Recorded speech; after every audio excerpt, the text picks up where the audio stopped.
ప్రపంచంలో ఎక్కడున్నా మీ గోత్రనామాలతో వేదమందిర్ నిర్వహించే ఆన్లైన్ పూజలు హోమాల ద్వారా దైవ అనుగ్రహాన్ని పొందండి. చాలా క్రైమ్ రేట్ ఎక్కువ సార్ అక్కడ MEP police station. CP sir మాకు మళ్ళీ యోగానంద సరే నువ్వు అక్కడ కాదు మళ్ళీ ఇక్కడికి వచ్చాయని చెప్పేసి నాకు మళ్ళీ వితిన్ 6 monthsలో ఎంఈపీ తీసుకొచ్చారు సార్. ఎంఈపీ తీసుకొచ్చి నాకు ఎంఈపీ పోస్టింగ్ ఇచ్చారు. చాలా కరుడుగట్టు నేరాలు విపరీతం నేరాలు అయిపోయాయి సార్ అక్కడ. ఆ నేరాలు అయిపోతే అన్ని డిటెక్ట్ చేసి సురేష్ బాబు గారని మనకి డీసీపీ చేసి రిటైర్ అయ్యారు సార్. సార్ రిటైర్ అయ్యారు సార్. మాకు అప్పుడు ఏడీసీపీ గారుగా ఉండేవారు సార్. గోవిందరావు గారు అని ఎస్బీఐలో ఉన్నారు, ఇప్పుడు ఏసీపీ గారు. దామోదర్ సార్ అని డీసీపీగా ఉండేవారు సార్. వీళ్ళు ముగ్గురు కూడా మంచి సపోర్ట్ ఇవ్వడం జరిగింది సార్. ఎందుకంటే అది heavy police station sir. Support అంటే మనకి ఎంకరేజ్ చేసేవారు సార్. పట్టుకో నువ్వు చేయగలవు అని చెప్పేసి చేసి. అక్కడ మీకు బాగా గుర్తుండిపోయిన కేసు చెప్పండి. దున్నా కృష్ణ అనే ఒక నేరస్తుని పట్టుకున్నాం సార్. ఇంచుమించుగా అక్కడ 2.5 kgs గోల్డ్ వరకు రికవర్ చేసాం. అలాగే సకల శ్రీని అని ఒక మంచి series of offences sir. Series of offence రోజు నేరాలు సార్, రోజు నేరాలు చేయడం వాళ్ళు. ప్రతిపాడు నుంచి ఒకడు వచ్చాడు, అప్పారావు అని ఒక అఫెండర్ని పట్టుకున్నాం సార్. దున్నా కృష్ణ అని చాలా ఫేమస్ అఫెండర్, మీకు కూడా ప్రెస్ మీట్ చాలా ఫోటోలు గిటోలు ఉన్నాయి సార్ నా దగ్గర. మంచి చిన్నప్పటి నుంచి కూడా నేరస్తుడు. రాజమండ్రి త్రూఅవుట్ స్టేట్ అంతా కూడా తిరిగి నేరాలు చేసేవాడు సార్. అలాంటి అఫెండర్ని కూడా మనం పట్టుకొని రికవర్ చేయడం జరిగింది సార్. బాగా సక్సెస్. సార్ మీరు పట్టుకున్న నేరస్తులు అందరూ కూడా ఎందుకు నేరాలు చేస్తామంటే సినిమా స్టోరీలు చెప్తుంటాడు. ఇంట్లో కష్టాలు ఉన్నాయి, అమ్మకు బాగాలేదు, నాన్నకు బాగాలేదు, చెల్లికి దగ్గు, మా నాన్న కాదు, ఓ స్టోరీ చెప్తారు సార్. అవన్నీ మీరు విని విని విని ఆ సగం జుత్తు కూడా వెనక్కి వెళ్ళిపోయి ఉంటుంది. అవును. అయితే నిజంగానే నేరాలు ఆర్థిక కష్టాలతో చేసే నేరస్తున్నప్పుడు చూసారా మీరు? ఉన్నారు సార్. అలాగే పేదరికం కూడా కొంతమంది నేరాలు చేయించారు. ఒక కేసు అని చెప్పగలరా? ఇక్కడ రియల్గా ఆ కష్టాలుండే వాడు నేరం చేస్తున్నాడు సార్. అంటే 95%, 99% ఈ లావిష్ ఖర్చులకు అలవాటు పడి, చెడు వ్యసనాలకు అలవాటు పడి నేరాలు చేసేవాళ్ళు ఉన్నారు తప్పే ఇలాంటి మంచి పేదరికం కోసం ఎవరు కూడా నేరాలు చేసినైతే చూడలేదు. 1% ఎవరో ఉన్నారు సార్, ఇలా ఎవడో ఇలాగే నేరాలు చేసిన ఉన్నారు, పేరైతే గుర్తురావట్లేదు నాకు. వాళ్ళతో కూడా నేను మాట్లాడడం జరిగింది సార్. అలాగే నేను కూడా కొంతమంది నేరస్తులు మార్చడం కూడా జరిగింది. ఒక చిన్న విషయం చెప్తాను సార్, మీరు కొంచెం టైం తీసుకుంటుంది అది. చెప్పండి. ఇక్కడ రవికుమార్ అని మధురవాడలో ఒక టెంపుల్ అఫెండర్ ఉండేవాడు అన్నమాట. టెంపుల్ హెచ్బీలు అవి చేస్తుంటారు రవికుమార్ అని. అతను నేరాలు చేసేవాడు సార్. నేరాలు చేస్తే నా దగ్గరికి వచ్చిన తర్వాత ఎందుకురా నేరాలు చేస్తున్నావు, నువ్వు మానేయొచ్చు కదా అని చెప్పేసి నేను చెప్పడం జరిగింది. ఎందుకు నేరాలు చేస్తున్నా, నాకు బతుకు లేదు సార్, నాకు ఏం లేదు సార్, నేను పంచేయడానికి ఏం లేదు సార్, నాకు డబ్బులు లేవు. ఓ పని చేయి, నువ్వు ఒక 6,000 నువ్వు పెట్టుకో, ఒక 6,000 నేను ఇస్తాను, నువ్వు ఒక ఆటో కొనుక్కో. వాళ్ళ అమ్మగారిని పిలిచి ఒక ఆటో కొనిచ్చి మంచి నడవడం నేరాలు మానేశాడు సార్. స్టిల్ ఇప్పుడు కూడా నేరాలు చేయలేదు, చాలా బాగా చేశాడు. ఆఫ్టర్ 5 years ఒక ప్రింట్ ట్యాలీ అయింది, ఫింగర్ ప్రింట్, ఇతను నేరం చేసినట్లుగా ట్యాలీ అయితే భీమిలి పోలీసులు వచ్చి తీసుకెళ్ళిపోతున్నారు. మరి నేను మార్చాను కదా, నాకు ఫోన్ చేశాడు ఆ పర్సన్, నాకు ఫోన్ చేశాడు. సార్ నేను నేరాలు మానేశాను సార్, మీరు చెప్పినట్లుగా నన్ను చేసి సార్, మళ్ళీ పోలీసులు హెరాస్మెంట్ చేస్తున్నారు సార్. అది సరే సార్, భీమిలి పోలీసులో నేను మాట్లాడడం జరిగింది. సార్ అలా కాదు, ఇది ఫింగర్ ప్రింట్ ట్యాలీ అయింది. అప్పుడు ఇతనికి ఫోన్ ఇమ్మని చెప్పాను. ఎరా మరి నీ ఫింగర్ ప్రింట్ ట్యాలీ అయింది కదా, నువ్వు నేరాలు ఎందుకు చెప్పలేదు అప్పుడు అంటే, ఇతను దొరికినప్పుడు ఈ నేరం గురించి చెప్పలేదు. ఓహో. చెప్పడం వల్ల ఈ నేరం ఏదైతే నేరాలు మానేసిన తర్వాత ఫింగర్ ప్రింట్ ట్యాలీ అయింది కానీ ఇది తీసుకెళ్ళి మళ్ళీ జైలు వెళ్ళిపోవాల్సి వచ్చింది. అంటే అప్పుడే చెప్పుంటే ఈ కేసు మళ్ళీ బాగా చక్కగా ఉన్నాడు కదా సార్. నేరాలు చేయకుండా ఒక ఆటో నడుపుకొని జీవిస్తున్నప్పుడు ఫింగర్ ప్రింట్ ఎప్పుడైతే ట్యాలీ అయిందో మళ్ళీ ఈ కేసులో కూడా జైలుకి వెళ్ళాల్సింది. అప్పుడు చెప్పేసి ఉంటే ఆ కేసుతో పాటు అప్పుడే అయిపోయింది, ఇదంతా ఆ కేసులతో పాటు అయిపోయింది. అతను మాత్రం ఇప్పుడు మాత్రం చక్కగా ఉంటున్నాడు సార్, బాగానే ఉంటున్నాడు నాకు తెలిసి. అంటే మారుతానన్న వ్యక్తి ఎంతవరకు ఎన్ని చేస్తాడో అన్ని కంప్లీట్ చెప్పారు మీకు. మారుతానన్నప్పుడు ఏదైతే మనం ఇంట్రాగేషన్ చేసామో ఆ టైంలో ఈ చేసిన నేరాలన్నీ అడ్మిట్ అయితే ఫ్యూచర్లో వీళ్ళకి ప్రాబ్లం ఉండదు సార్. లేకపోతే ఇలాగే ఏదో ఫింగర్ ప్రింట్ ట్రేస్ అవ్వడమో ఏదో జరుగుతుంది, అప్పుడు మళ్ళీ అగైన్ జైలుకి వెళ్ళాల్సిన పరిస్థితి వస్తుంది వాళ్ళకి. అచ్చా. ఆ విధంగా మనం అతన్ని మార్చడం కూడా జరిగింది సార్. అది సార్ చాలామంది నేరస్తులు చూస్తుంటారు, రకరకాల మాటలు చెప్తుంటారు. మీరు సౌటుపురం గ్యాంగ్ని పట్టుకున్నారు, తెలకపాము గ్యాంగు, పార్దీ గ్యాంగు, ఇంకా చాలా గ్యాంగ్స్ ఉంటాయండి. మీకు ఈ గ్యాంగులన్నింటిలో కూడా బాగా మీకు వీళ్ళతో చేయడం, వీళ్ళతో మాట్లాడడం కష్టం రా, వీళ్ళు ఇంటరాగేట్ చేయడం కష్టం రాని గ్యాంగ్ అని ఉందా? తెలగాపాముల గ్యాంగ్ ఉంది సార్. తెలగాపాముల గ్యాంగ్ ఏంటంటే సార్, అది యాక్చువల్గా బేసిక్గా అంటే వాళ్ళ గురించి నేను చెప్పాలి మీకు. ఇప్పుడు అఫెన్స్ అంటే తెలగపాము అనేది వాళ్ళ ఆరిజిన్ ఎక్కడండి అసలు? తెలగాపాములు అనేది అది ఒక క్యాస్ట్ సార్. అది ఎర్రగొల్లలు అంటారు, వాళ్ళే మరాఠీ అంటారు, వాళ్ళే గునుపోలు అంటారు, ఇలాగా పెద్దింటి గొల్లాస్ అంటారు. అంటే ఒక్క ఆ క్యాస్ట్ నేరస్తుల్ని ఇన్ని రకాలుగా పిలుస్తుంటారు సార్. ఒక్కొక్క ఏరియాలో ఒక్కొక్కలా పిలుస్తుంటారు అనమాట. వీళ్ళు ఎక్కడంటే జనరల్గా బేసిక్గా నర్సీపట్నం, గోకవరం, ఆకివీడు, మంగళగిరి, అస్కా, ఒరిస్సా, కొంతర ఒరిస్సా, జాజ్పూర్ దగ్గరలో ఉంది సార్. అలాగే బొంజానగర్ అని ఒరిస్సా, ఇలాంటి ప్లేసుల్లో ఆడ్రా వెస్ట్ బెంగాల్, అసన్సోల్ వెస్ట్ బెంగాల్, ఈ ఏరియాల్లో వీళ్ళు ఉంటారన్నమాట. వీళ్ళు ఎక్కడికైనా నేరం చేయాలి, ఒక డెకాయిటీ, వాళ్ళంతా డెకాయిటర్స్ సార్. వాళ్ళు ఎలాగంటే చాలా కరుడుగట్టిన నేరస్తులు అనమాట. వాళ్ళు రావడం ఒక గ్యాంగు, ఒక 5 నుంచి 10 మంది గ్యాంగ్ వచ్చేస్తారు. వచ్చి ఒక బౌల్డర్ పట్టుకుంటారు. మీరు చెప్పారు కదా అక్కడ, ఒక బౌల్డర్ పట్టుకొని at a time okay shot ఆ లీడర్ ఎవరైతే ఉన్నాడో వాడు అటాక్ చేస్తాడనమాట. అతను కొడితేనే ఆ డోర్ ఓపెన్ అవుతుంది, అందరు కొడితే రాదు డోర్. అతను కరెక్ట్గా ఎక్కడ కొట్టాలో అక్కడ కొడతాడు, టక్కున ఓపెన్ అయిపోతే ఇన్మేట్స్ ఎవరు ఉంటారో వాళ్ళు కొట్టేయడం, లేకపోతే పొడవడం, ఏదో మ్యాన్ హ్యాండిల్ చేస్తారు. చేసిన తర్వాత బంగారు ఇచ్చేస్తే పర్వాలేదు, వెళ్ళిపోతారు. వెళ్ళిపోయి అలా డెకాయిటీలు చేసుకుని వెళ్ళిపోతారు అనమాట. వీళ్ళంతా కూడా ఎంత చేసినా చెప్పరు. మేము పట్టుకోవడానికి అస్కా, బొంజనారు, వీళ్ళు కుక్కలు గిక్కలు అరుస్తుంటాయి కదా సార్. జనరల్గా మేము వెళ్తున్నప్పుడు గ్యాంగ్స్ పట్టుకోవడానికి వెళ్ళినప్పుడు మొత్తం ఒక కాలనీ అంతా వాళ్ళే ఉంటారన్నమాట. పోలీసులను అటాక్ చేస్తారు, కొడతారు, రాళ్ళు ఇచ్చి కొడతారు. మీరు కాకి సినిమా చూసారు కదా, సేమ్ స్టైల్లో మాకు చాలాసార్లు జరిగిందో చూసాం సార్. రాళ్ళు ఇచ్చి కొడతారు. మీకు అక్కడ జరిగాయి సార్. మేము కప్రాల తిప్ప బెటర్గా ఉంటుంది కదా సార్, దానికి తర్వాత ఇప్పుడు చెప్పండి. ఇది చెప్తాను సార్. ఈ గ్యాంగ్స్ని పట్టుకోవడానికి గ్రూప్స్ వెళ్ళాం మేము. అంటే 3 జిల్లా పోలీసులు కలిసి వెళ్ళాం సార్. అంటే not only Visakhapatnam city, Visakhapatnam rural district, east Godavari district, west Godavari district, Vizianagaram district, ఈ పోలీస్ అంతా కలిపి మేము ఆపరేట్ చేసాం. ఎందుకంటే అప్పట్లో అంత సెన్సేషనల్ డెకైటీస్ అయ్యి ఆ టైంలో మేము కలకట్ట, ఆడ్రా, అసన్సోల్, మచ్చద, పన్సికూర విలేజ్ వెస్ట్ బెంగాల్ స్టేట్లో, అలాగే ఒరిస్సాలో అస్కా, బొంజానగర్, కొంతర, జాజ్పూర్, ఇవన్నీ కూడా తిరిగాం సార్. తిరిగిన తర్వాత అస్కా అనే ఒక గ్రామంలో, బొంజానగర్ అనే గ్రామంలో మేము, అంటే ఒరిస్సా కదా, ఒరిస్సా బరంపురం దగ్గర సార్. బరంపురంకి ఒక 40 కిలోమీటర్స్ దూరంలో ఉంటుంది సార్.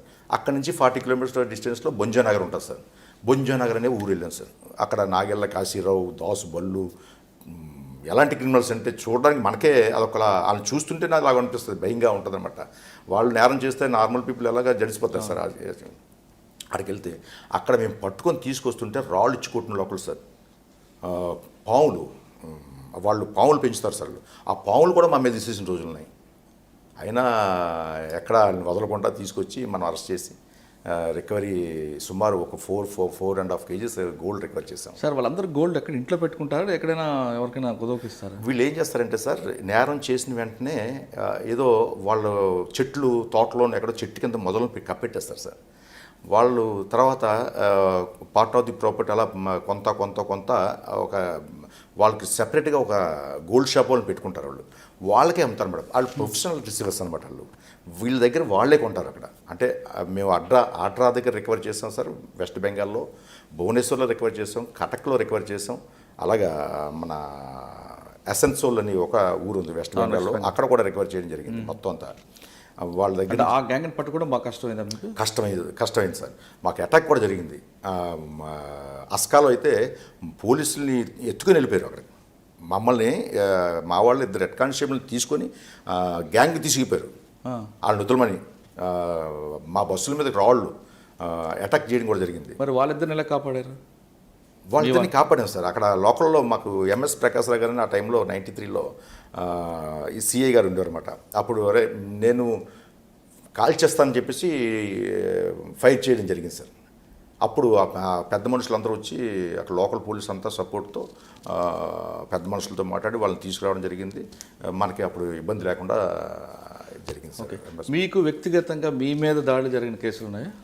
అంటే కప్పరాలు తిప్పాలంటే గ్యాంగులు పట్టుకున్నప్పుడు జనరల్గా సార్ నా పర్సనల్గా అనేసరికి ఒకసారి ఎప్పుడో నేను కొంచెం గట్టిగా చేశాను సార్, అదే చెప్పే ఉంటారు మా ఆఫీసర్స్ కూడా.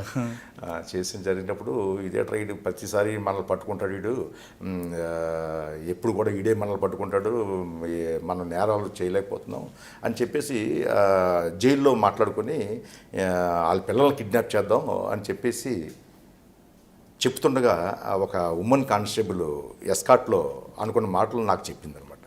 చెప్పిన తర్వాత 2-3 డేస్ కొంచెం జాగ్రత్తగా ఉన్నాను సార్ పిల్లల విషయంలో. ఇట్లాడే దొంగలు ఆలేం చేస్తారులే, మనకేం చేస్తారు, అదంతా ఆ టైంలో ఆడు కోపంగా ఉన్నాడు కాబట్టి అలా మాట్లాడుంటాడని చెప్పేసి అన్నా. కానీ నా పైన అయితే వ్యక్తిగతంగా ఎప్పుడు దాడి జరగలేదు సార్. కానీ కప్పరాలు తిప్పాలంటే ఏరియాకి వెళ్ళినప్పుడు ఏమైనా జరిగాయి? కప్పరాలు తిప్ప మాకు రోడ్ బ్లాక్ చేయడం, మన మీద రాళ్ళు రోవడం అన్నీ కూడా జరిగాయి సార్. అప్పట్లో మీకు సార్ ఆనంద్ రెడ్డి సార్ ఉన్నారు కదా సార్, ఇప్పుడు ఎస్బీఐడిసిపి గారు ఆనంద్ రెడ్డి సార్, నేను పివి నరసింహరావు సిఏ గారు, వీళ్ళంతా మీ అంతా కూడా రామ్జీ నగర్ ఇవన్నీ కూడా తిరగడం జరిగింది సార్. తిరగడం జరిగింది. అప్పుడు మాకు రోడ్డు బ్లాక్ చేస్తే ఆ రోడ్ బ్లాక్ చేసినప్పుడు మేము ఆనంద్ రెడ్డి సార్ అప్పుడు ఆండ్రాయిడ్ ఫోన్ ఉండేది అనమాట ఆ రోజుల్లో. ఎస్ఐ టాస్క్ ఫోర్స్ అప్పుడు ఆనంద్ రెడ్డి సార్, ఇప్పుడు ఎస్బీఐడిసి చేస్తారు కదా సార్. ఆ సార్ ఆండ్రాయిడ్ ఫోన్లో గూగుల్ చెక్ చేసుకుని మేము ఎటు వెళ్ళిపోయామో తెలియదు సార్. ఆ తిరుక్కొని ఎలాగ వెళ్ళి వాళ్ళు తప్పించుకొని రావడం జరిగింది. అటాక్ జరిగాయి సార్ చాలా. రామ్జీ నగర్లో రాళ్ళు ఇచ్చుకుంటేస్తుండే సార్. ఒకసారి రంగరాజు సిఏ గారు, రంగరాజు డిఎస్పీ గారు ఉన్నారు కదా సార్, మేము రామ్జీ నగర్ వెళ్ళినప్పుడు కూడా అలాగే అటాక్ జరిగింది సార్. జరిగింది కానీ తప్పించుకొని, అంటే ఆ ముద్దాయిని పట్టుకున్న వెంటనే మేము అక్కడి నుంచి ఎస్కేప్ అవ్వడం జరిగింది అనమాట. అరెస్ట్ చేసి రిమాండ్ పంపించడం జరిగింది. చాలా చెడ్డీ బనియన్ గ్యాంగ్లో కూడా చెడ్డీ గ్యాంగ్ని మనం పట్టుకునేటప్పుడు ఫస్ట్ టైం విశాఖపట్నంలో మనమే పట్టుకున్నాం సార్. గ్యాంగ్ చెడ్డీ గ్యాంగ్ అంటే వాళ్ళు చెడ్డీ ఎందుకు వేసుకుంటారండి అఫెన్స్ చేసినప్పుడు? సార్ అదే చెప్తాను మీకు. చెడ్డీ గ్యాంగ్ అని ఎప్పుడు ఐడెంటిఫై అయిందంటే సార్, సీసీ కెమెరాస్ వచ్చిన తర్వాత ఐడెంటిఫై అయింది సార్. అది ఓకే. వాళ్ళు నేరాలు చేసినప్పుడు చెడ్డీ ఎందుకు వేసుకుంటారు? ఇప్పుడు సోట్పూర్ గ్యాంగ్ ఉంది అవును సార్. వాడు ఎఫెన్స్కి వెళ్ళే ముందు కోడ్ని కోసి ఆ కోడ్ ఎట్టి చనిపోయింది, అటువైపు వెళ్ళి ఒంటికి చిన్న స్టోరీ ఉంది చెప్పనా సార్ మీకు? ఆ స్టూవర్ట్పురం కోడి గురించి చిన్న స్టోరీ ఉంది చెప్పండి. నేను పట్టుకున్నాను కదా సార్ ముంగా సుధాకర్ని, పట్టుకోలేదు. ఆ తర్వాత అతను సరెండర్ అయిపోయాడు ఒంగోలులో. ఆ డాక్టర్ శివరామకృష్ణన్ కేసులో సరెండర్ అయిపోయాడు. ఒంగోలు సరెండర్ అయిపోతే మళ్ళీ మేము వెళ్ళి ఇంట్రాగేషన్ చేయడానికి వెళ్ళి ఒంగోలు వెళ్ళాం సార్. ఒంగోలు వెళ్ళిన తర్వాత ఆయన కస్టడీ తీసుకొని వచ్చాం. ప్రాపర్టీ రికవరీ కావాలి కదా సార్, మనం ఇంకా part of the property recovery ఉంది. ఆడికి హింస, మన నేరం చేసిన దగ్గర నుంచి ఆడికి నిద్ర సుఖాలు లేకుండా చేసాం. అది వాడికి తెలుసు, ఆ నేరస్తుడికి. మనకి నిద్ర లేదు, సుఖం లేదు, వాడికి నిద్ర సుఖం లేకుండా చేసాం. అతను ఏమన్నాడంటే అప్పుడు గుంటూరు క్లబ్లో తీసుకొచ్చాం, గుంటూరు పోలీస్ క్లబ్లో పెట్టి కూర్చొని మాట్లాడి ఇంట్రాగేషన్ చేస్తుంటే, సార్ మీ నేరం చేశాను నేను విశాఖపట్నంలో, చేసిన దగ్గర నుంచి మనశ్శాంతి లేదు, మాకు ఇంతవరకు ప్రశాంతంగా నిద్రపోయింది లేదు, తినడానికి లేదు, ఎక్కడికి వెళ్తే అక్కడ చండాడేవారు మమ్మల్ని చేయడం జరిగింది మీరు. ఇక ముందు మాకు ఒక ఆచారం ఉంది సార్. ఏమంటే ఏంటి ఆచారం? మేము అమ్మవారికి పూజ చేసుకొని కోడిని కోస్తాం.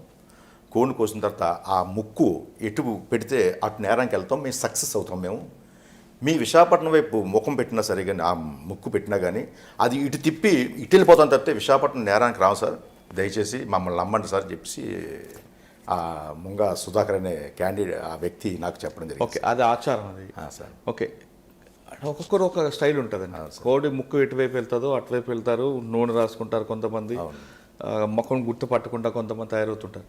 కానీ చెడ్డీ గ్యాంగ్ అనే వాళ్ళు చెడ్డీ ఎందుకు వేసుకొని వస్తారనేది అంటే సార్, అంటే నిక్కర్లు వేసుకుని ఎందుకు? అవును సార్. ఈ చెడ్డీ గ్యాంగ్ అనేది ఇప్పుడు కాదు సార్, అది నాకు తెలిసి 2011 నుంచి కూడా 2010 నుంచి ఈ ఏదైతే గుజరాత్ గ్యాంగ్ అనమాట, ఇది గుజరాత్ ఎంపీకి బార్డర్లో ఉన్న గ్యాంగ్స్ ఇవి. ఇది చెడ్డీ గ్యాంగ్ అని ఈ మధ్యన పిలువబడుతుంది ఇది. కానీ వీళ్ళు నేరాలు చేస్తుంది 2010 నుంచి కూడా నేరాలు చేస్తున్నారు. ఈ చెడ్డీ గ్యాంగ్ అనేది ఎప్పుడు ఐడెంటిఫై అయిందంటే, మనకి ఈ సీసీ కెమెరాస్ వచ్చిన దగ్గర నుంచి ఈ కెమెరాలో పడడం జరిగిందనమాట. ఈ ఇదేట్రా చెడ్డీ వేసుకొని బనిని వేసుకొని వస్తున్నారు, చెడ్డీ బనిని గ్యాంగ్ అని అప్పుడు పిలవడం జరుగుతుంది. నాకు తెలిసింది. వాళ్ళతో మీరు మాట్లాడారు ఎప్పుడైనా? ప్యాంట్లు వేసుకుంటారు సార్. వాళ్ళు ఎలా వస్తారంటే సార్, ఒక తుఫాన్ వెహికల్ ఉంటాయి కదా సార్, తుఫాన్ వెహికల్లో వస్తారు. వచ్చి తిన్నగా అమ్మవారు, ఇప్పుడు మనకి ఫేమస్ టెంపుల్ ఏముంది సార్ విశాఖపట్నం, సింహాచలం దేవస్థానం. సింహాచలం దేవస్థానంలో పేరు చెప్పి అక్కడ ప్రసాదం, ఆ ఫోటోలు గీటోలు కొనుక్కుంటారన్నమాట. పోలీసు ఎవరన్నా ఆపేసరికి డౌట్ వచ్చి ఆపితే వీళ్ళు ఏం చెప్తారంటే, మేము దేవస్థానంకి వచ్చామండి, టూరిజం అలా తిరుగుతున్నాం, తిరుపతి అన్నీ వెళ్ళాలని చెప్పేసి వచ్చాము మేము వెహికల్లో అంటారు. జనరల్గా చెక్ చేస్తే వాళ్ళ దగ్గర ప్రసాదాలు ఉంటాయి, ఫొటోస్ ఉంటాయి, అన్నీ ఉంటాయి వాళ్ళ దగ్గర. కానీ నైట్ టైం ఏంటంటే హైవే బేస్ చేసుకొని హైవే దగ్గరలో ఏదైతే అపార్ట్మెంట్స్ ఎలోన్ హౌసెస్ ఉంటాయో వాళ్ళని సెలెక్ట్ చేసుకుంటారు సార్. పగలు రెక్కి చేస్తారు, చేసి సెలెక్ట్ చేసుకొని దూరంగా వాళ్ళ ఫోన్లు కూడా వాళ్ళు వాడరు.